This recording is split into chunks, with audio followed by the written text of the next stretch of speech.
Hi, it's Tim Hagen from Progress Coaching, and welcome to another episode of Coaching Conversations. And I wanted to make you aware of something very cool that we're doing on a subscription basis, and we'll put a link in each one of our episodes. But every Wednesday, we're going to be doing what we call an audio podcast workshop. That workshop will be roughly about 14 to maybe 20 minutes per episode, with each month having a theme from a coaching model, using feedback strategically, to coaching self-awareness, and so on.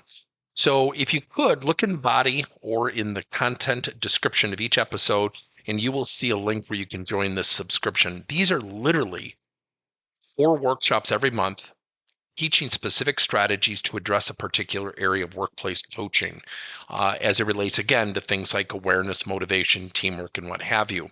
Here's the cool thing. It's only $10 per month, and each month you will get a handout that we will follow along with. So we also give you a tool for you to take notes as we go through each episode. We hope you'll check it out.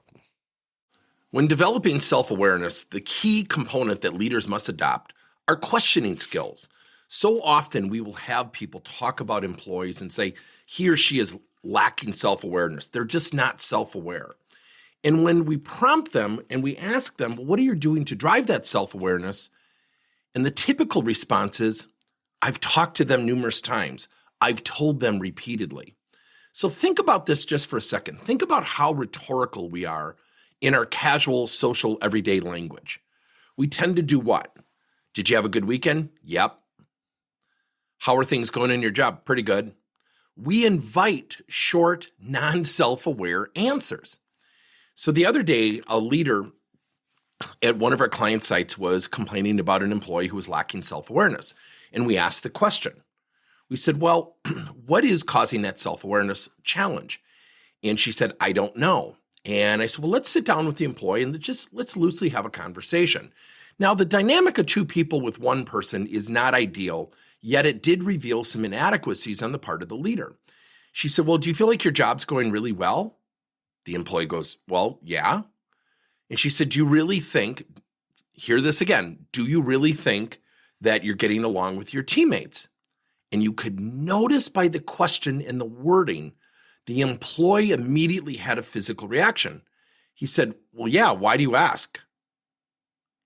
Now we've created and achieved a defensive state. So I inserted myself and I stopped and I said, well, let me ask you one thing. What are 2 things going really well for your job right now and why? We get the person talking positively. I said, if your best friend were here right now, honestly, what do you think he or she would say that you could do to raise your game in terms of inserting yourself as a really positive, influential, maybe peer-based leader? The employee's verbatim response was, well, I do get upset with my teammates and I can be a little bit short at times. And I know I've got kind of a temper. Now remember, the first response to, do you really think? The answer was, yes, why do you ask? Questions matter.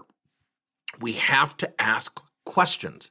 Now, when it comes to self-awareness, you're asking someone to look in the mirror. Our advice is stay away from the word why.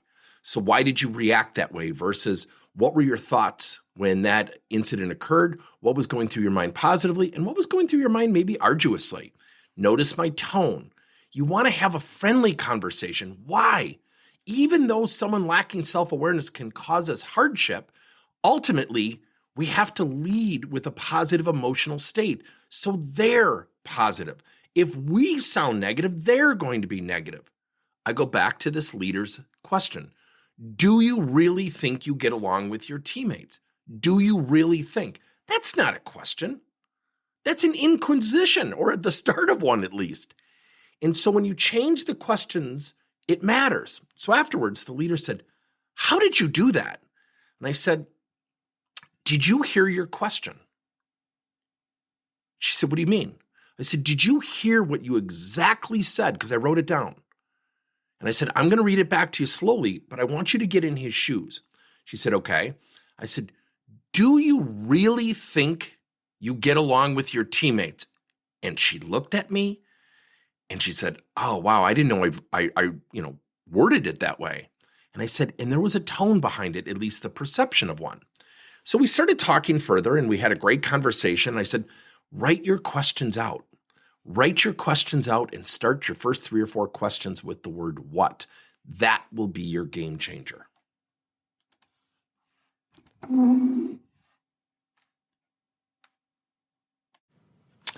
Thank you for listening to another episode of Coaching Conversations by Tim Hagen and Progress Coaching. Now, our company is always coming out with new and innovative solutions to help leaders coach their employees. And recently, we just created a new service called Coach to You, where leaders can pick and choose topics and assign 7 to 21-day programs for employees to learn and, more importantly, apply actions and then reflect and share what they're going to do going forward as a result of the learning. It's called Coach to You. We're literally bringing coaching to your employees. If you're intrigued, we'll have a link in each one of our episodes where you can get more information. And again, thank you so much for listening to another episode.